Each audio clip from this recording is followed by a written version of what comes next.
আমার প্রতিদিনই বিকালে ঘুমানো হয় আর আজকে ঘুম থেকে ওঠার পরে একদমই ভালো লাগছিল না আর মাথাটাও প্রচন্ড ধরেছিল, তাই উঠে ফ্রেশ হয়ে নেই। আর এখন যেহেতু অলমোস্ট সন্ধ্যা হতে যাচ্ছে তাই ভাবলাম কড়া লিকার দিয়ে একটু চা খাওয়া যাক। আর দুধ চায়ের মধ্যে আদার ফ্লেভারটা আমার অনেক ভালো লাগে আর এমনিতেও আদা চা খেলে মাথা ধরাটাও কমে অ্যান্ড খুব রিফ্রেশ ফিল হয়। তো এই তো চা বানানো আমার অলমোস্ট শেষ আর চায়ের রংটাও খুবই সুন্দর আসছে। আর আমার মনে হয় চায়ের আসল টেস্ট অনেকটাই ডিপেন্ড করে চায়ের রঙের উপরে। সো যাই হোক, চা বানানো শেষ করে আমি আমার রুমে চলে আসছি। আর চা খেতে না খেতেই চলে আসছে শিফু। এটা হচ্ছে আমার ফ্রেন্ডের বিড়াল। আমার ফ্রেন্ড আমার পাশের রুমেই থাকে, এর জন্য শিফু সারাদিন এই রুম থেকে ওই রুম দৌড়াদৌড়ি করে বেড়ায়। এরপরে একটু রেডি হয়ে নিচ্ছি কারণ বাইরে বের হব। বাসার মধ্যে একদমই ভালো লাগছিল না, ইদানিং অসম্ভব রকমের গরম পড়ছে, তাই খুবই কমফোর্টেবল একটা ড্রেস পরে নিয়েছি। আর মেকআপ তেমন কিছুই না, জাস্ট একটু লাইনার আর লিপস্টিক, দ্যাটস ইট। আমি সবসময় সিম্পল থাকতে পছন্দ করি অ্যান্ড সিম্পল মেকওভার সব সময় আমি প্রেফার করি। আমার কাছে মনে হয় সিম্পলিসিটির উপরে আর কোনো কিছুই হতে পারে না। সো এই তো এরপরে বাসা থেকে বের হয়ে গিয়েছি অ্যান্ড গলির মাথায় এসে আজকে অনেকক্ষণ দাঁড়িয়ে থাকতে হয়েছে রিক্সার জন্য।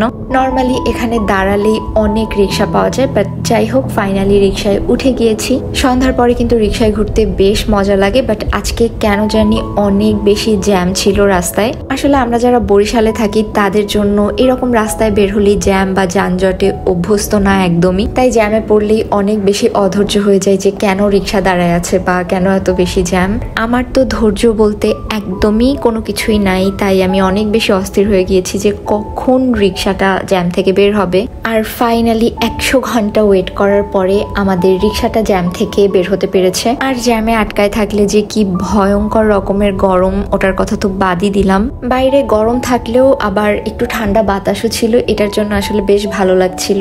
আর এখনকার ওয়েদারটা না খুবই কনফিউজিং, কখনো গরম লাগে কখনো ঠান্ডা লাগে, আবার যে কখন কি লাগে এটাই বুঝে ওঠা মুশকিল। তো যাই হোক, আমি বেলস পার্কে চলে আসছি আর সন্ধ্যার পরে প্রায়ই আমার এখানে আসা হয়। আর এইখানের এই মামার ঝালমুড়িটা এত বেশি মজা, আমি কখনোই তেমন একটা ঝালমুড়ি পছন্দ করতাম না, বাট এটা খাওয়ার পর আমি লিটারেলি ঝালমুড়ির ফ্যান হয়ে গিয়েছি। অ্যান্ড এই ঝালমুড়িটা অনেক বেশি করে সালাদ, লেবু আর ঘুগনি দেওয়া হয়, এর জন্য এটার টেস্টটা অনেক অনেক বেশি মজা হয়। আমি তো জাস্ট হাতে পাওয়া মাত্রই গপাগপ করে সব খেয়ে শেষ করে ফেলি। ঝালমুড়ি খাওয়ার পরে আসলে বেশ ঝাল লেগেছিল কারণ মামা মুড়ি মাখাতে বোম্বাই মরিচ দিয়েছিল, যার জন্য আসলে ভাবলাম যে কোনো একটা স্মুদি খাওয়া যাক। আর এটা হচ্ছে পেঁপের একটা স্মুদি ছিল, যেহেতু গরম প্লাস ঝালও লেগেছে, সো ঠান্ডা ঠান্ডা স্মুদি খেতে অনেক ভালো লেগেছে। এখন আসলে স্মুদির তেমন একটা ভ্যারাইটি পাওয়া যায় না, বাট যখন গ্রীষ্মকাল থাকে তখন অনেক ধরনের ফলের স্মুদি পাওয়া যায় এখানে। তো সব খাওয়া দাওয়া শেষ করে মাঠের চারপাশে একটু হাঁটছিলাম। আসলে এই জায়গাটার বলতে গেলে তেমন কোনো স্পেশালিটি নাই, জাস্ট মাঠ আর চারপাশে একটু হাঁটার জন্য রাস্তা। বাট তারপরেও আমার মনে হয় বরিশালবাসীর জন্য এই জায়গাটা একটা ইমোশনের জায়গা। বাই দ্য ওয়ে, এখানে কিন্তু মেলাও হচ্ছিল, মানে বৃক্ষ মেলা। আর এটা দেখে আসলে আমি নিজেকে একদমই রেজিস্ট করতে পারিনি, অ্যাজ আমার গাছপালা অনেক বেশি পছন্দ। তাই আমি আমার রুমের জন্য কিছু ইনডোর প্ল্যান্টস দেখছিলাম, দেন বারান্দার জন্য ভাবছি যে কিছু ফুলের গাছ লাগাবো যেহেতু সামনেই শীতকাল। বাট আনফর্চুনেটলি তখন মেলা প্রায় শেষের দিকে ছিল আর তেমন কোনো ভালো গাছের কালেকশনও ছিল না, তাই ভাবলাম নার্সারিতে গিয়েই একেবারে দেখে শুনে গাছ কেনা যাবে।